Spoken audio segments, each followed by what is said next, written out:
नमस्कार फ्रेंड्स, कैसे हैं आप सब। फ्रेंड्स, आज हम यहाँ पर भारतीय इतिहास के सबसे लंबी सुनवाई वाले केस के बारे में मतलब फ्रेंड्स केशवानंद भारती मामले के बारे में आज हम लोग यहाँ पे जानने वाले हैं। तो फ्रेंड्स, वीडियो को लास्ट तक जरूर देखिएगा। यह मामला फ्रेंड्स इसलिए भी बहुत इंपॉर्टेंट है कि आज तक इस मामले को छोड़कर सुप्रीम कोर्ट में 13 सदस्यों की मतलब 13 जजेस की बेंच कभी भी नहीं बैठी। 13 सदस्यों की पीठ का गठन कभी नहीं हुआ है। इतना ही नहीं फ्रेंड्स, इस मामले ने सबसे लंबी सुनवाई का इतिहास भी रचा है। और इस मामले की सुनवाई जो है फ्रेंड्स 68 दिनों तक चली थी। और मूलभूत संरचना से जुड़े प्रावधान जो जनमानस के विकास के लिए आवश्यक होते हैं अपने आप में इतने महत्वपूर्ण है कि इनमें किसी तरह के नकारात्मक बदलाव से संविधान के सार तत्व का प्रतिकूल प्रभाव पड़ता है। फ्रेंड्स, आज के इस वीडियो में हम जानेंगे केशवानंद भारती का क्या मामला था और जुड़े हुए कुछ रोचक तथ्य। तो फ्रेंड्स, वीडियो को लास्ट तक जरूर देखिएगा। वीडियो स्टार्ट करने से पहले फ्रेंड्स, मैं एडवोकेट गौरव सैनी स्वागत करता हूं आप सभी का हमारे यूट्यूब चैनल एडवोकेट गौरव में। फ्रेंड्स, अगर आप हमारे चैनल पर नए हैं तो इसे सब्सक्राइब करें, साथ ही पास दिए गए बेल आइकन को प्रेस करें ताकि हमारी ऐसी रिलेटेड लीगल से रिलेटेड कानून से रिलेटेड जानकारी आपको मिल सके। तो चलिए फ्रेंड्स, स्टार्ट करते हैं। केशवानंद भारती मामला आखिर था क्या।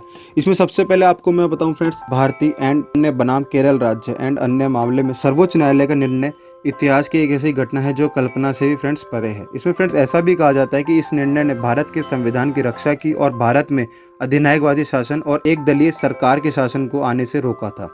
भारत के न्यायिक इतिहास में केशवानंद भारती नाम अमर है और वह भी एक वादी के तौर पर। केशवानंद भारती दक्षिण भारत के बहुत बड़े संत थे। उन्हें केरल का शंकराचार्य भी कहा जाता था। केरल में कासरगोड नामक एक जिला है, कर्नाटक से बिल्कुल पास में। इस जगह पर सदियों पुराना एक शैव मठ है जो एडनीर में स्थित है। यह मठ महान संत व अद्वैत वेदांत दर्शन के प्रेरणा आदिगुरु शंकराचार्य से जुड़ा हुआ है। शंकराचार्य के 4 शुरुआती शिष्यों में से एक तोतकाचार्य थे जिनकी परंपरा में यह मठ स्थापित हुआ था। फ्रेंड्स, इसमें माना ही जाता है कि इस मठ का इतिहास करीब 1200 वर्ष पुराना है और केरल और कर्नाटक में इसकी काफी सम्मान भी है। शंकराचार्य की क्षेत्रीय पीठ का दर्जा प्राप्त होने के चलते इस मठ के प्रमुख को केरल का शंकराचार्य भी कहा जाता है। केशवानंद भारती ने महज 19 वर्ष की आयु में संन्यास ले लिया था और कुछ वर्ष बाद गुरु के निधन की वजह से केशवानंद मठ के मुखिया बन गए थे। पिछले 57 सालों से वह इस पद पर बने हुए भी थे। केशवानंद को श्रीमद जगतगुरु श्री श्री शंकराचार्य तोतकाचार्य श्री केशवानंद भारती पदगुरु के संबोधन से बुलाया जाता था। इस मठ का नृत्य कला, संगीत और समाज सेवा से में बहुत बड़ा योगदान था।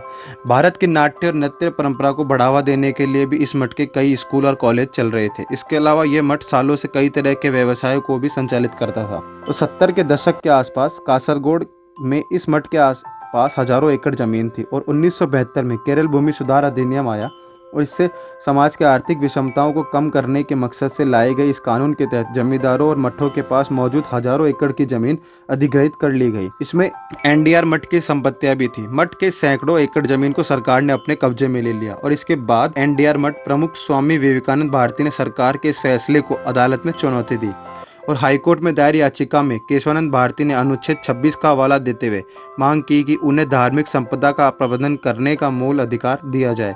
उन्होंने संविधान संशोधन के जरिए अनुच्छेद 31 में प्रदत्त संपत्ति के मूल अधिकार पर पाबंदी लगाने वाले केंद्र सरकार के 24वें, 25वें और 29वें संविधान संशोधन को चुनौती दी थी। इसके अलावा केरल और केंद्र सरकार के भूमि सुधार कानूनों को भी उन्होंने चुनौती दी, लेकिन केरल हाईकोर्ट में केशवानंद को सफलता नहीं मिली, जिसके बाद यह मामला सुप्रीम कोर्ट पहुंचा था। संविधान की मूलभूत संरचना संविधान में निहित उन प्रावधानों से जो भारतीय संविधान के लोकतांत्रिक आदर्शों को प्रस्तुत करते हैं। केशवानंद मामले में भी सुप्रीम कोर्ट ने साफ कर दिया कि इन प्रावधानों को संविधान में संशोधन के द्वारा भी हटाया नहीं जा सकता है। एक मायने में सुप्रीम कोर्ट ने यह साफ भी कर दिया कि सरकार की तानाशाही नहीं चलेगी, यानी इस फैसले से सरकार पर अपनी संख्या बल के आधार पर मनमानी करने का विराम लग गया था। केशवानंद भारती के मामले के चलते ही संसद और न्यायपालिका के बीच वह संतुलन कायम हो सका था। यह मामला फ्रेंड्स इसलिए भी बहुत इंपॉर्टेंट था कि आज तक इस मामले को छोड़कर सुप्रीम कोर्ट में 13 सदस्यों के जजेस मतलब 13 सदस्य पीठ का गठन नहीं हुआ था। मतलब 13 जजेस किसी भी मैटर में आज तक नहीं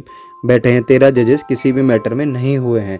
इतना ही नहीं, इस मामले ने सबसे लंबी सुनवाई का इतिहास भी रचा था। इस मामले की सुनवाई 68 दिनों तक चली थी और इसमें फ्रेंड्स मूलभूत संरचना से जुड़े प्रावधान जो ह्यूमन बीइंग के लिए मतलब व्यक्तियों के विकास के लिए बहुत ही आवश्यक है और अपने आप में इतने इम्पोर्टेंट है कि इनमें किसी तरह के नकारात्मक बदलाव से संविधान के सार तत्व का प्रतिकूल प्रभाव भी पड़ता है। और फ्रेंड्स इस मामले में सुप्रीम कोर्ट ने साफ कर दिया कि सरकार की किसी भी तरह से कोई तानाशाही नहीं चलेगी, यानी इस फैसले से सरकार पर अपनी संख्या बल के आधार पर मनमानी करने पर विराम लग गया था, मतलब स्टॉपेज लग गया था। और केशवानंद भारती के मामले के चलते ही संसद और न्यायपालिका के बीच वो संतुलन कायम हो सका था। फ्रेंड्स आगे जानते हैं कि इस सुप्रीम कोर्ट का फैसला क्या था।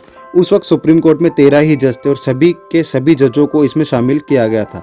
ये एक ऐसा मामला था कि 13 जजों की संविधान पीठ के सदस्यों के बीच गंभीर वैचारिक मतभेद देखने को मिले थे। और फाइनली फ्रेंड 24 अप्रैल 1973 को चीफ जस्टिस सीकरी की अध्यक्षता वाली पीठ ने बहुमत मतलब 7-6 से निर्णय दिया कि संसद को संविधान की मूलभूत संरचना में बदलाव करने से रोका जाना चाहिए। और इस फैसले में फ्रेंड्स सुप्रीम कोर्ट ने साफ कर दिया कि अनुच्छेद 368 जो संसद को संविधान में संशोधन करने की शक्तियां प्रदान करता है, उसके तहत संविधान की मूलभूत संरचना में बदलाव नहीं किया जा सकता है। इस फैसले के बाद में फ्रेंड्स कुछ महत्वपूर्ण सबक जो सीखने को मिले वो आपको बताता हूँ फ्रेंड्स। कि पहला कि बहुमत वाली सरकार पूरी तरह से उन पर भरोसा नहीं किया जा सकता है। इसके लिए साथ ही साथ फ्रेंड्स एक मजबूत विपक्ष का भी होना बहुत ही जरूरी हो गया।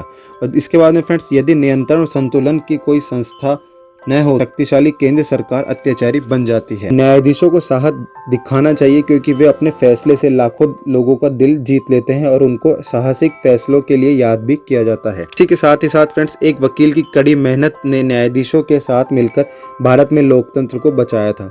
और सर्वोच्च न्यायालय संवैधानिक मूल्यों और नागरिकों की स्वतंत्रता का सबसे बड़ा समर्थक साबित हुआ। तो फ्रेंड्स ये था आज का हमारा वीडियो जहां हमने जाना केशवानंद भारती केस के बारे में और उससे जुड़े हुए तथ्यों के बारे में। आई होप आप सभी को ये वीडियो पसंद आएगा। पसंद आए तो इसे लाइक करें, अपने फ्रेंड्स रिलेटिव के साथ में शेयर करें और जुड़े रहे हमारे चैनल एडवोकेट गौरव के साथ में। फिर मिलते हैं नए वीडियो में। Till then take care, good bye, Jai Hind friends.